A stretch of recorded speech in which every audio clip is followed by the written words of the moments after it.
previously on NFLVision.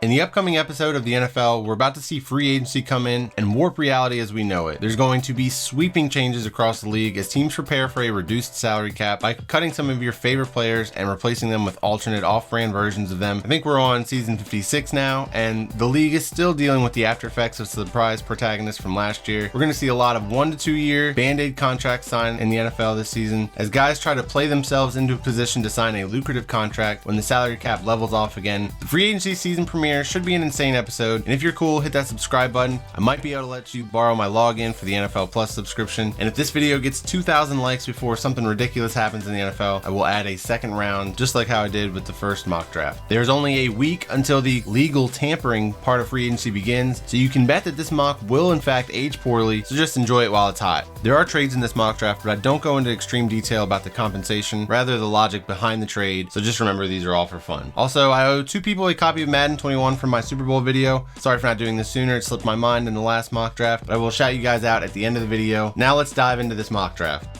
Unless there's a trade involving the Jets, these first 2 picks are pretty locked in for me right now. In fact, it almost seems like an annual NFL draft tradition to have 2 quarterbacks go at number 1 and 2. So this seems like an appropriate time to tease my next video. It will be breaking down the top 10 quarterback in this draft class because I think that this class has potential to be a historic one that could shape the landscape of the league for a long time. I promise that one won't take as long as this one took to get out, but I appreciate you guys being patient. Let's move on.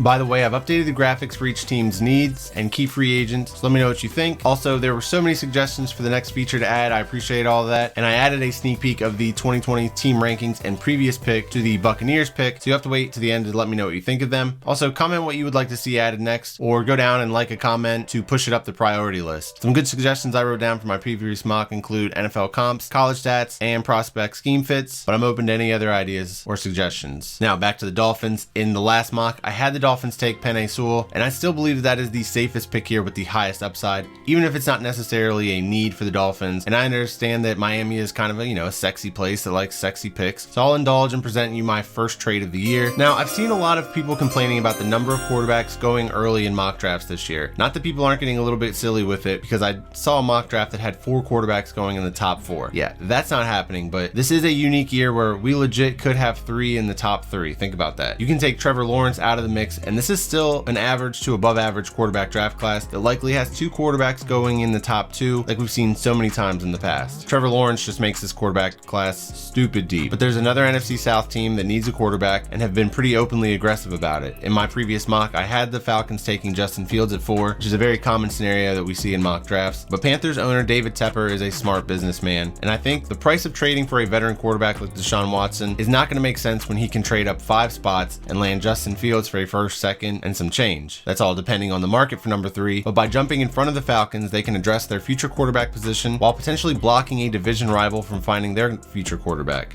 So then at number 4, the Falcons are on the clock. With the Panthers sniping the former Georgia quarterback from them, the Falcons are now forced to pivot from keeping an eye open on the future to an all-out attack on the 2021 NFL season. If Penei Sewell didn't make sense for the Dolphins, he definitely doesn't make sense for the Falcons, even if he would be an upgrade over Caleb McGarry, but if not the best player available, then who? They don't need a wide receiver unless Julio Jones gets traded, so naturally I've got them choking in response to the Panthers and trading down themselves with a team that doesn't want to risk waiting to see if the Bengals are going to try and reunite Joe Burrow and Jamar Chase. After all, they had to watch the Cowboys take CeeDee Lamb from right under their nose last year when they were in striking distance, and the Eagles just can't risk it. I've got them leaping up a couple spots here to get the best wide receiver in this class. For me, it's not as much of a debate as people want to make it. Jamar Chase is the alpha of this class. I think that Jalen Waddle has the higher ceiling, but Chase has the traits of a veteran wide receiver and should make an instant impact in the NFL, and could be a very necessary move if you're going to give Jalen Hurts a legitimate shot for success. At number 5, the Bengals, they could be frustrated that Jamar Chase was sniped from them, but really this is a win-win scenario. I just laid out the only scenario that I can really see that would lead to Jamar Chase being taken before the Bengals, and all that would do is push Penei Sewell closer to you. I've changed my tune since the last draft, and I'm all aboard the Jamar Chase hype, especially if Sewell is not available, vice versa. These 2 guys just make the most sense for the Bengals, and it's looking highly likely that they have a chance at snagging at least one of these guys. At number 6 now, the Falcons are on the clock after their trade down, which allowed them to drop down 2 spots, pick up another second, maybe a third, and their board didn't really change. Also, remember when I said they didn't need a wide receiver? Well, that was actually just misdirection. They have a need, just not your tiny route runner kind of receiver. They need a big body guy to take some of the load off of or eventually replace Julio, because when looking at his contract, 2023 is going to be his expiration date in Atlanta. But right now, they could use an even more dynamic threat in the middle of the field at the tight end position. Hayden Hurst was a solid move from the Ravens, but his contract expires after this upcoming season, and he's no Kyle Pitts. Hurst isn't a game changer, so he could be re-signed, kept on as a classic tight end, but adding Pitts offers so much flex for the offense right now and provides insurance for the inevitable 3 to 5 games that Julio seems to miss every year, while also giving Matt Ryan all of the weapons at his disposal. No more excuses.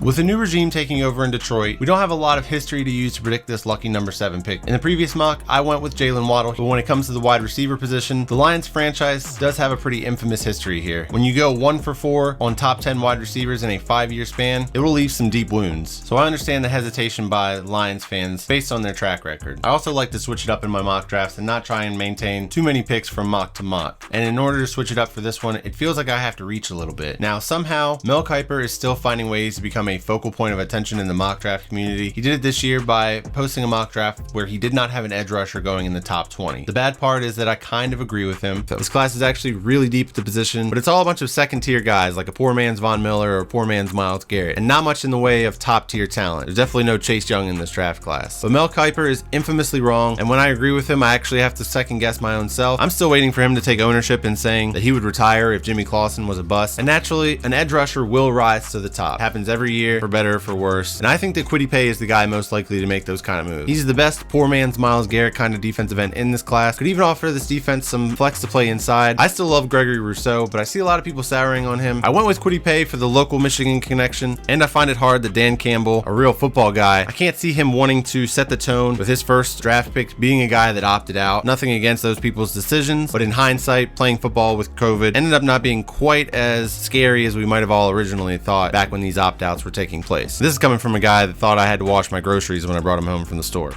At number 8, after trading down with the Panthers, the Dolphins are back on the clock, and they also might have top 10 wide receiver PTSD from taking Ted Ginn Jr. in 2007, but I think Jalen Waddle is a more complete wide receiver coming out than Ginn. You're getting closer to the 10-year veteran version of Ginn right out of the box with Waddle. Oh yeah, and he played with Tua in college. Everybody's getting so cute with these quarterback wide receiver reunions.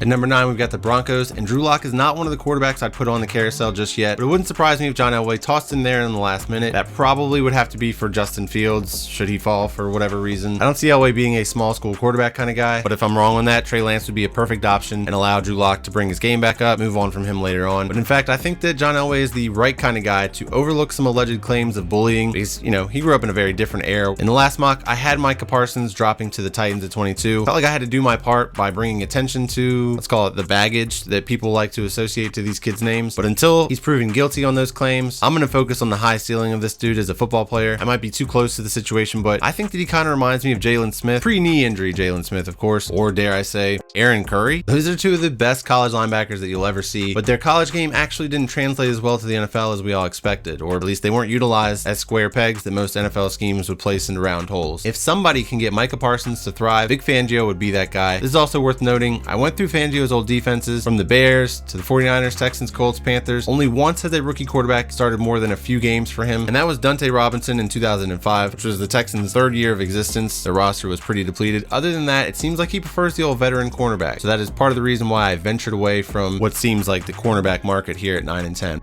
Plus, you know, I had to find a way for Caleb Farley to make it to the Cowboys. Most mock drafts seem to have the top 2 cornerbacks going 9 and 10 in these drafts, and with the way that the Cowboys secondary is about to get depleted by free agency, once again, it's almost a lock that the Cowboys sit tight at number 10 and take one of them. In my opinion, it's got to be Farley over Surtain based on the athleticism and the fit for this scheme, but having Patrick Surtain as a backup option is quite the luxury. The Cowboys are also looking at 4 compensatory picks this year, the most in the league, including a 3rd rounder for losing Byron Jones in free agency last year. Oh, and you know, Dak Prescott, yada yada yada. I think I'm contractually obligated by the sports Illuminati to say his name at least once every time the Cowboys are the topic of discussion. All right, number 11, and if you guys can't tell, I like to switch it up. I'm a millennial with ADD, it's what we do. I go out of my way to try and change the picks from each mock because I like to show different scenarios play out. Plus, I don't like trying to recycle an old breakdown. However, I'm not switching it up here because Dave Gettleman seems like a kind of predictable fella, and I think he's gonna love the idea of adding a Heisman wide receiver to his collection. The defense was underrated for the strides that they made last year, however, that could be a result of their offense being as stagnant as it was. Daniel Jones drops, Devontae Smith, fix it, moving on. At number 12, the 49ers have publicly renewed their vows with Jimmy Garoppolo for better or for worse, so they might want to wait for a better option at quarterback to fall to them. In this scenario, Trey Lance would be a really intriguing option with Kyle Shanahan, but their alleged interest in trading from Kirk Cousins makes me think that they would prefer not to put their Super Bowl hopes in the hands of a rookie quarterback from a small school that hasn't played more than a preseason game in over a year. They can try to get by with Jimmy G for one more season, then acquiring Cousins or maybe Matt Ryan would be even more attainable. Meanwhile, the defense has shoes to fill from losing defensive coordinator Robert Saleh and most likely Richard Sherman. So Patrick Surtain II is available. I think this is a slam dunk for the 49ers. I still can't believe this dude's about to be in the NFL because I remember vividly using Patrick Surtain Sr. in NFL Street 2. And those are some good old days. I'm still hoping the 2K brings an NFL Street style of game back with their arcade license, but we'll see. All right, at lucky number 13, this one's easy. The Chargers, they lucked into a Ferrari falling into their lap last year, but they've been parking it on the street. They got to build a garage to protect it from the elements, and then they could have a potential top 5 quarterback on their hands. Rashawn Slater is an ideal prospect for them because he could potentially play any position for the Chargers, but ideally he's your left tackle from day one, and your new Ferrari does not have to worry about that blind spot anymore. Number 14, the Minnesota Vikings are up, and the fact that Kirk Cousins was on the block at all this offseason should be telling. I know, I go in on him probably more than I should, but hey, somebody's got to offset the weird amount of support that he gets from a certain section of the Vikings fans. Either way, this is probably Kirk's last season in Minnesota. He's got a $45 million cap hit next year, and for a team that's already strapped, that's not going to work. Vikings can trade or cut him and save $35 million on the cap. I think that Mike Zimmer needs to communicate a long-term strategy to GM Rick Spielman. What better than a rookie quarterback to take over and marry yourself to another 2-year window? Otherwise, Zimmer is in danger of going out with Kirk Cousins. This is actually my favorite landing spot for Trey Lance. Here you get to sit behind Cousins and watch a veteran do it for a full season, jump in next year as the starter in an offense that's loaded with young talent, running back, wide receiver, tight end. But then Kirk Cousins has always been at his best when playing under pressure for a new contract. This could get you the best out of him for a whole season, inflating his value, which you turn around and trade him to the 49ers or another team that thinks that they're a veteran quarterback away from a Super Bowl. I'd expect more than what the Eagles got, but maybe less than what the Lions got for Stafford. Plus, North Dakota State University is only a 3.5-hour drive away, and it'd be a really easy way to convert local fans. Real quick, I want to take a moment to let you guys know about this cool new site called Walk the Mock, and it's a really interactive mock drafting website where we can all set a time, get 32 of us together or so, and run through an entire mock draft, as many rounds as we want, send trades, all this cool stuff. If you want a chance to be in the mock draft with me, all you got to do is become a premium member of the site and use my promo code in all caps NFLRT. Using my promo code also gets you a discount on there. This website's got a really cool layout, great presentation. You guys know I'm all about that, but it's relatively functional too and should be pretty fun. It's going to be first come first serve though, so the first 31 other users that get a premium account on here will be the first ones selected to be able to choose from a team available and do a live stream mock draft with me. And depending on how many users we have sign up, we'll determine how many times we do this. I give everybody at least one turn because I think this seems like a really cool idea. It's actually amazing that it took us until 2021 to finally get a website that allows us to do something this interactive. But yeah, the link will be in the pinned comment or the description, whichever one's easier for you. Don't forget to use my promo code, all caps NFLRT. Now let's get back to this mock draft. At number 15, we've got the New England Patriots, and you know what I hate about the Patriots picking in the middle of the first round? It's the uncertainty that it sets up for the back half of an entire mock draft. I'm used to Bill Belichick and his weird logic only affecting the end of my mock drafts, but here's Belichick right in the middle of it. It doesn't help that this is also a weird draft, because it seems like half the top prospects have dust on their latest film, so combine those two aspects, and this is where you can just throw out all predictability. In fact, I'm just going to throw the Patriots right out of this first round altogether. With how deep this class is, Belichick is going to see the value in trading down. The team that I've got moving up might surprise you. I'll give you a hint. He got fleeced in a trade with this team the last time, but there's new management in Atlanta, and you know he likes to trade with teams that employ former coaches of his. Falcons' new GM, Terry Fontenot, comes from the Saints, where they proved to be very aggressive in a similar situation with the final years of Drew Brees. After their trade down landed them an extra second rounder, number 37, they can use one of their 2 second rounders to package with their third, maybe future pick, whatever's necessary, make it happen. The Falcons also have 4 compensatory picks coming their way, so they've got a lot of capital to work with. Using the Saints as an example, I've got the Falcons trading up for an edge rusher that I mentioned earlier as being severely underrated and would complement the hell out of Dante Fowler while also contributing some inside pressure next to Grady Jarrett. Gregory Rousseau had 15.5 sacks in 2019 and was projected to be a top 5 pick coming into the season. He is a physical specimen with measurables that are just off the charts. Someone will fall in love with this dude, and Dean Pease has a history of getting pass rushers to thrive in his defense. Honestly, it wouldn't shock me if Belichick saw the same thing in Rousseau and stayed put to take him here. At 16, we've got the early season favorites for the off-season Super Bowl champs. Now, signing JJ Watt means that Hassan Reddick is unlikely to come back, but I think that that's okay because this draft is full of Hassan Reddicks. You can find a traits guy that is likely to be feast or famine without the financial commitment, not to mention the leadership upgrade that you're going to get from a guy like JJ Watt. And who knows, maybe Patrick Peterson finds a way to swallow some pride, take a discounted deal, and join the gang for a Super Bowl run. Either way, I think that they're going to want to find somebody that has that same field presence of a Patrick Peterson to replace him, if not this upcoming year, in the years to come. And to be fair, JC Horn wasn't on the board in my previous mock draft, but I think he's a great fit here. For a 2020 breakout player, it's pretty wild to think that the Cardinals at 16 could be his floor, but this type of man, cornerback, will forever be a hot commodity in the NFL. At 17, the Raiders are up, and as for these quarterbacks, Marcus Mariota is the favorite to be moved, but don't be surprised if it's Derek Carr. Trading Carr saves $20 million on the cap this season and only $2.5 million in dead cap. The trade value for Derek Carr is probably the highest it will ever be, and I could see a team like the Patriots or the 49ers offering up their first round pick for him. Trading Mariota saves you about $10 million, but his value as a backup quarterback or a mentor to a young quarterback could be worth that easily. Plus, you can keep him as a potential salary dump later on. It just doesn't seem like he would be worth the third, fourth, fifth round pick maybe that you'd get for him. So sorry to disappoint, but this one feels kind of boring and predictable. I feel like the Raiders are waiting to do something very Vegas-y that could define the early stage of this Vegas version of the Raiders. Either way, it seems like something they might regret later on, but that'd also be on brand. Yeah, listen, we fucked up. So I'm sticking with Christian Barmore for now, but if they don't do something crazy before my next mock draft, I'll do it for them and have some crazy trade scenario go down for you guys. Fine. I'll do it myself. Also, for real, where else are you going to get a reference to The Hangover and Thanos in the same mock draft breakdown? This might seem high for Barmore, but he just makes too much sense based on their draft habits, the need, and the projected board that they're going to be faced with. Rod Marinelli is a good defensive line coach that, with a smaller workload, could really focus on getting Barmore to elevate his game on a consistent basis.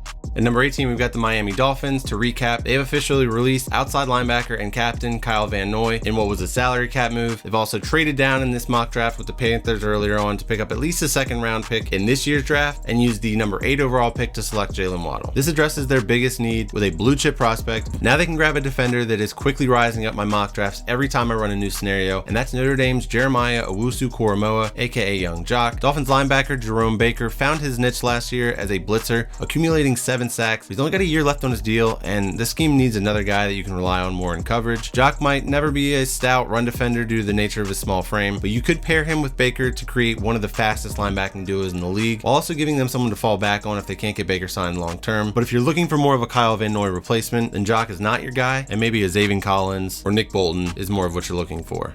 At number 19, we have got the Washington football team, and they're going to need to address this quarterback position before the draft. Taylor Heineken deserves a shot, but going into the season with him as your main guy would be preparing to fail. However, if I was going to make a list of franchises that are the least desirable to play for, Washington is definitely up there in the top 3. From the office to the field, this franchise has such negative energy surrounding it, and I think they probably used up whatever positive energy that they had with the healing of Ron Rivera and Alex Smith. If I'm a free agent quarterback, why would I want to play for a team whose home field turf has robbed multiple quarterbacks of their health? So I think that if the Washington football team wants a legitimate quarterback, they're going to have to draft one. Luckily for them, Mac Jones is from their favorite school of talent to tap into. Taylor Heineken can be the day one starter. Bring Mac in when you're ready. I think that if this team proved anything in 2020, it's that they can win with the defense in spite of who starts at quarterback. I think they had 4, maybe 5 starters last year and still won the division. And as much crap as I give Mac Jones, this is actually the best place for him. One of the things I like to knock about him is not as much personal as it is about the talent around him, and that was also my knock with Dwayne Haskins. But as far as maturity and egos go, I think that Mac Jones is in a much better space to just go in, be a bro, make the reads when called upon, and not try to maybe rustle up the feathers of the offensive line in one of his first starts.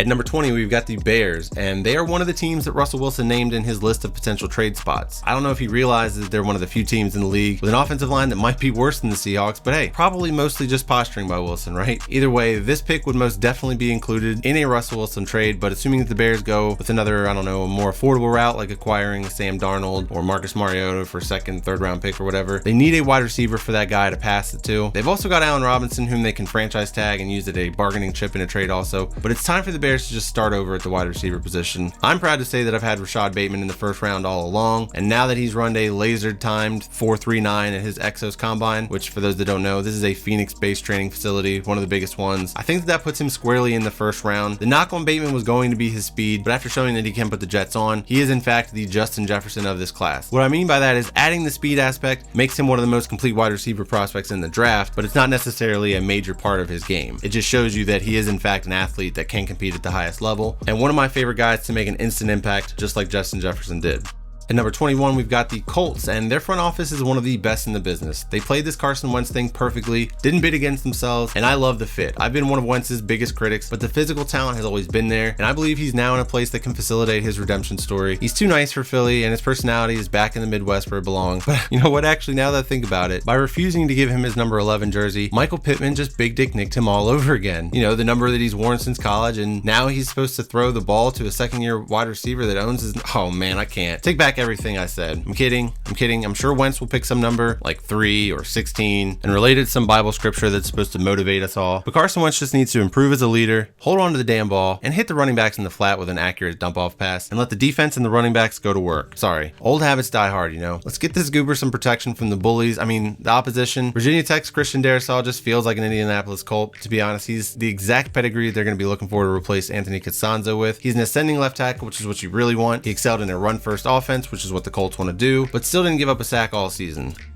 At number 22, the Titans are on the clock. And is it just me, or does it feel like the biggest glaring needs for some of these teams are just too great for them to pass on with their first round pick? Especially the playoff teams. Titans' glaring need is the pass rush, obviously. This one's a legacy need for them that dates back all the way to Brian Orakpo's retirement. But the pass rusher that I'm excited to see which team values him the highest is Georgia's Azeez Ojulari. I called him Von Miller Light in the last mock, and I'm sticking with that comp. He is a pass rush specialist, and will at least give them someone that they could unleash after the quarterback. I think they're at a point where they need to overcorrect with a guy like this. Forget defending the run for a second. They ranked 30th in sacks. Sign a mid-tier guy like Kyle Fackrell or Jordan Jenkins in free agency, get the best pure pass rusher on the board, and find a healthy rotation. History tells us that Derrick Henry might never have a season like that again, and you're not going to be taken seriously as a contender when you're the third worst in sacks.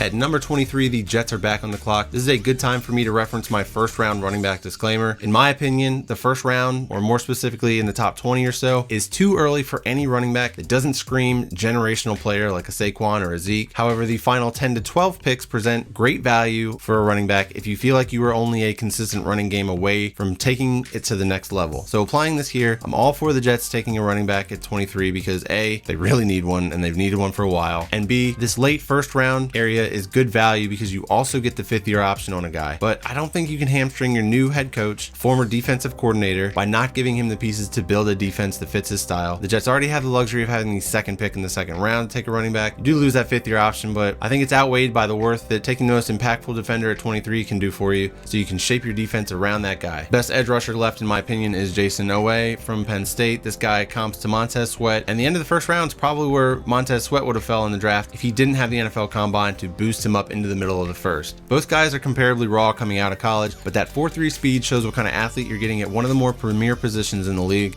At 24, we've got the Steelers, and it seems like they knew that they weren't going to be able to get a better option at quarterback this year, so they're like, yeah, F it, Ben, you can come back, and I'm in favor of that. But for him to prove to me that he really wants to make another run at this and it's just not about the money, he needs to give up some of that money because he's one of the more overpaid athletes in all of sports right now. And you know the Saints are big into their PR. They don't want to push a future Hall of Fame quarterback out the door, but I would use the 2020 Saints as an example of what not to do. And in case that Big Ben is a shell of himself once again in 2021, it's not like the rest of the quarterback depth chart is completely empty. Mason Rudolph isn't a franchise quarterback or a guy that you want starting 16 games, but I think he can drive the bus. And you've got Dwayne Haskins. He needed to be humbled, and who better to put your ego in check than Mike Tomlin? I mean, we had no idea that Antonio Brown had so many screws loose until Tomlin wasn't around to keep them so grounded. So yeah, still no quarterback for me here. Let's go with the best offensive tackle. I'm going to go with Sam Cosmi here, but honestly, the Steelers offensive line could benefit from most of the top prospects still on the board. Oklahoma State's Tevin Jenkins is a career right tackle, excels in the running game, which is what this offensive line struggled to open up last year. USC's Elijah Vera Tucker. He could play anywhere along this offensive line, and I had Leatherwood here in my previous mock for similar reasons. But any Steelers fans watching, let me know who you think is the best fit based on realistic prospects that could be available here, or who you guys are rooting for to make it to pick 24.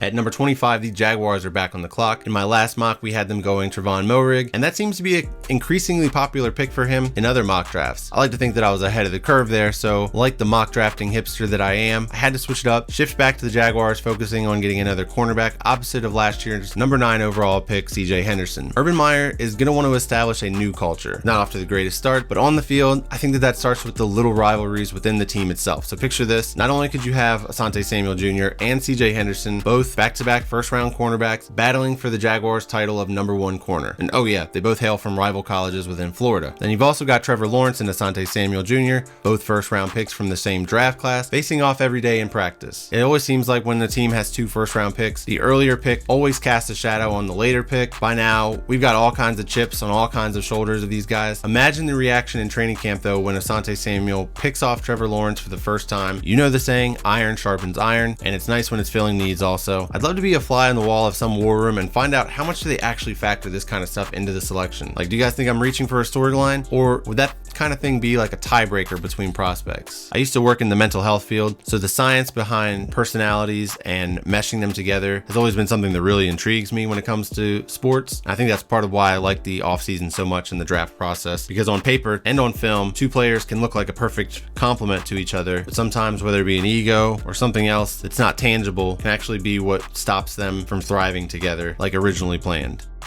At number 26, we've got the Cleveland Browns, back for the first time in forever, and this team found some balance last year with the 2-headed attack of Nick Chubb and Kareem Hunt, 2 guys that further prove that you don't need to use first rounders on a running back, but I digress. It's time to offset that ball control offense with a stout defense. The Browns want to play with a lead, which means their pass defense is going to get tested every week, so I'm going to go back to my Christmas mock when I first played around with the idea of adding Zaven Collins to this Browns defense. Flipped it to Jock in the previous one, but with him off the board, it feels like this is one of those late landing spots that makes too much sense not to happen. The Browns' current linebackers all do one thing well, but they all lack an all-around game. That's fine, but Malcolm Smith was their coverage guy, and if there's a player from the last few years that mostly reminds me of what it was like using a middle linebacker in coverage in Madden in the glory days, it is Zaven Collins. You guys that have done 32-team leagues, you know, you find the biggest guy with most athletic traits and then lurk underneath the routes to make interceptions in the passing game. For my Madden guys out there, remember young Anthony Barr. That's what Zaven Collins looks like. Not the real life version of Anthony Barr, but in Madden, he could win the NFL MVP if he was in the right user's hands.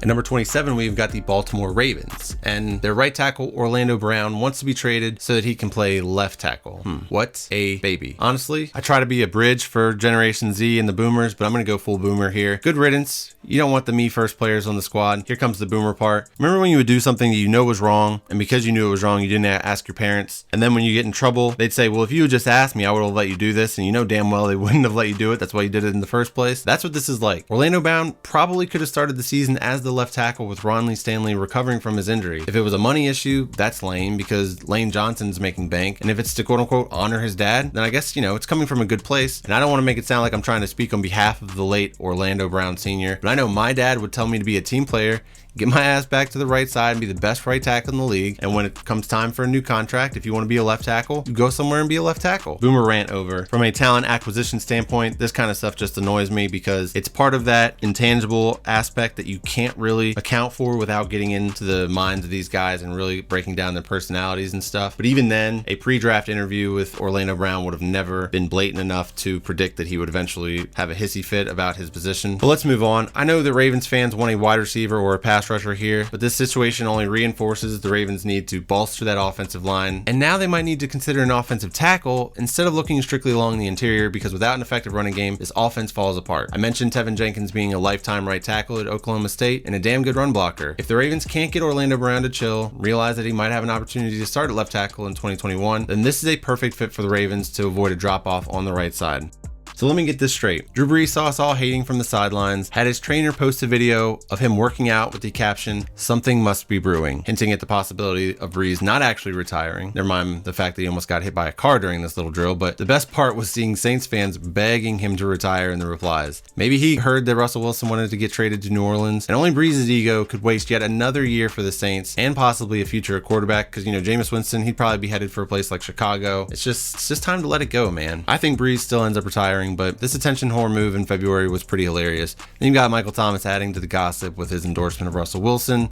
There's very few holes in this roster other than quarterback, but the dysfunction is real. I don't see any cornerbacks worthy of taking right here at 28, and they still got veterans under contract for a few seasons, so let's grab that next quarterback, whoever it might be. A local product with more than a slant in his route tree. Terrace Marshall Jr. would give the next quarterback, I'm going to go with Jameis. He'd be like the Mike Evans in this offense, albeit a very skinny version with not as good of hands, but more vertical speed to take the top off of defense, opening things up underneath for all those slants.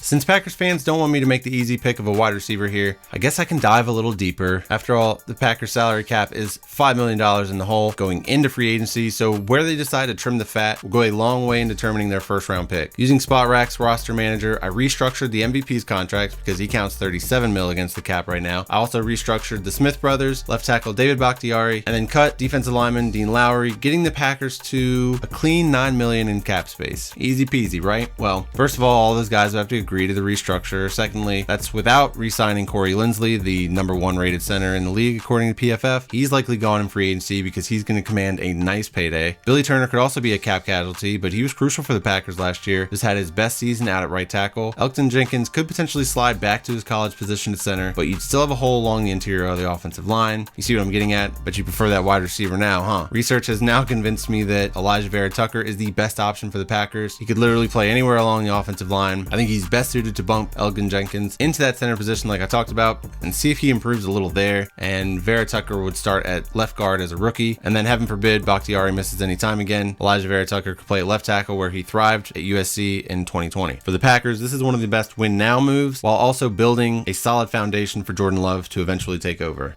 At number 30, we've got the Buffalo Bills, and man, I would have made it a lot easier myself if I just let Elijah Vera Tucker fall here to the Bills, because their offensive line is going to need to be reinforced after it also gets hit by free agency, but I'll switch it up and address another position of need for them. Linebacker Matt Milano's gone in free agency, and Tremaine Edmonds, he actually contradicts my love for drafting Madden user linebackers because we're still waiting for him to reach his full potential. He's not a bust, but the mental part of the game just hasn't caught up with the physical. For his first 3 seasons in the NFL, I'll give him a participation trophy though. Luckily, he's still only 22 years old. There's definitely room to grow, which is crazy, right? He turns 23 on May 2nd, just a few days after the draft. That's 5 days before I turn 33. Damn, I'm getting old. Anyways, I think you can see where I'm going with this. Nick Bolton from Mizzou is an instinctual linebacker, plays with some fire. Hopefully that would rub off on Edmonds a little bit. He's great in coverage, an area in which Edmonds struggles to make that much of an impact. And maybe another first round linebacker with a fire like this can light that fire under Edmonds, and you get a lot of good production out of both of these guys.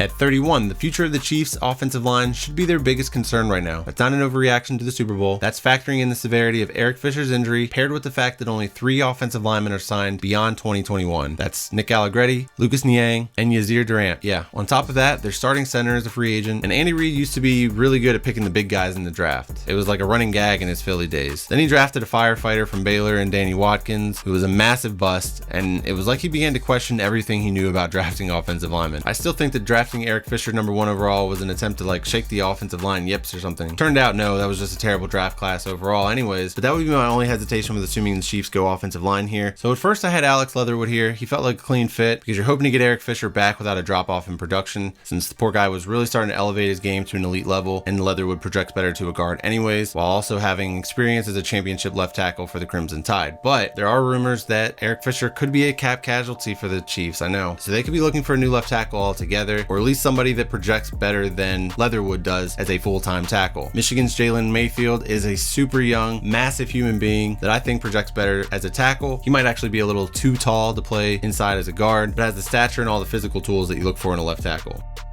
And then number 32, The Tampa Bay Buccaneers, they've got a lot of tough choices to make along the defensive side of the ball with all those free agents. I'm guessing that Shaq Barrett will be the one that chases the money due to the position he plays being one of the more lucrative. So I'm projecting that the Buccaneers are going to need to inject some youth into the pass rush with this 32nd pick. And because they are going to be all in for the upcoming season, I went with an athletic pass rusher in Joseph Asai because he's got a non-stop motor and will at worst be a situational pass rusher for them. Fun fact though, he was also a safety early on in high school, and you can see that show up when he was asked to drop into coverage at Texas. That's going to do it for me. I hope you guys enjoyed. Take a lot of time on these, so please make sure you hit that like button on your way out. If we do hit 2,000 likes within the first week, I will get you a second and maybe even a third round as a bonus. As for the Madden 21 code winners, I've got Mitchell Robinson and I like Labs and Beagles. Make sure you guys hit me up on Twitter in the DMs with a screenshot of your account. Thanks to everybody that participated in that, by the way. That's going to do it for me, and I will see you all in the next video.